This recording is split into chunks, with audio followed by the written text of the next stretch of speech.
Kris, what's going through our two contestants' mind right now? It's funny because last year we couldn't talk to you now. Yeah, I mean, that's what everyone says, that you can't talk to the top two. No. What the heck? That was you last year. Was it? Yeah. He was like, I wonder what he's thinking. Well, what they're thinking is, let's just get through Tuesday, and whatever happens, at least for me, and then whatever happens on Wednesday happens. And because they both made it, if they feel anything like I felt last year, they both made it, and it's going to be good for them no matter what happens. Nervous. So they're nervous as crap, yeah. Sure. Yeah. When does that stop? I mean, after you get crowns like Kris Allen, boom, then what? Pretty much, like that's part of the nerves that are gone. But then you have like nerves before a performance and nerves about your album, and so there's a whole other slew of nerves that happen after that. And you just get out there and live like you're. Like we're dying, man. Well, I didn't think about that. I was going to say live like you're happy, but that's something. So you just made me do it, man. I did, of course. That's your hit song. Although I did want you to sing a couple chords of "What Do You Want From Me." Can you do? What do you want from me? I love that song, man. I really do. Adam let me listen to it for during tour when he was like putting together his album. He's like, "What do you think about the song?" I'm like, and I listened to it. I was like, "Dude, this is awesome, dude. You have to do this song. Really, it's really cool." Huh. So, was it given to him, or was it? Yeah. And Live Like We're Dying was given to you as well? From the script, yeah. Yeah, the script wrote that? The script wrote the song, yeah. I was going to say that sounds like the script. A little bit, yeah. Yeah, it's got the same kind of thing. What's their head now? The break even. Yeah, the break even. Sounds, that's so funny. Oh, yeah, man. Coincidence? I think not. I think not. Yeah, so what happens... I hate to talk to you about what's happening this year, but no worries, man. But that's what I'm here for, right? Oh, we want to talk to you about you because oddly enough, you have a little thing going on as well. What happens after after the lights go down and the confetti is all done, and what happens that night? They grab you off stage, like literally grab you off stage. You have to say, "Now I'm going to Disneyland" or whatever. I had to do that. Really? Yeah. They're still doing that. They do that. And if you win the Super Bowl, I think they'll do the same thing. They do the same thing. And you haven't won that yet. I haven't done that yet. Try it. Keep trying. I'm going to try out sometime.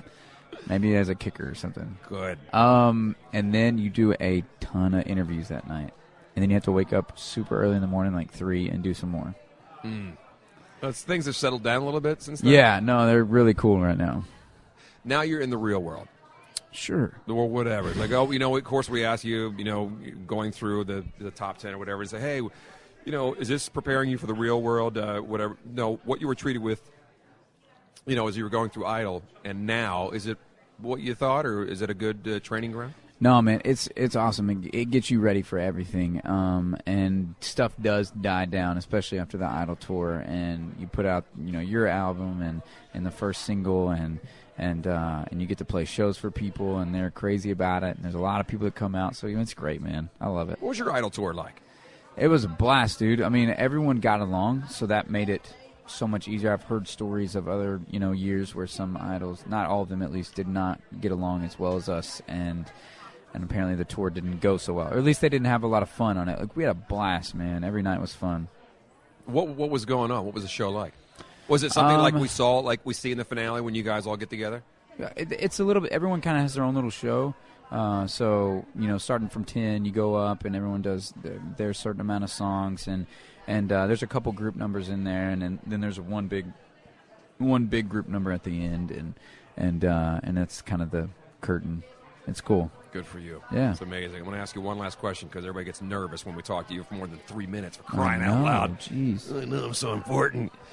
Which you are. What's going on with you now? What's what do you want? What do you want from your career from now?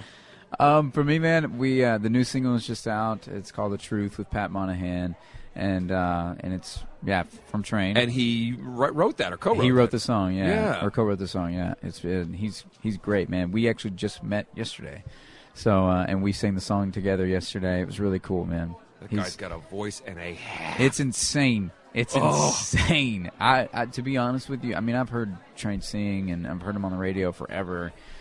I mean, you have to see them live because they are incredible, and his voice is just Monahan out of this is world. a brute when it He's comes an animal, to man. Oh, his voice is just brilliant. He's an animal, man. Good for you. Yeah. Yours is as well. You're Thanks, fitting into your little genre there, and it's Thank you. You're a real idol.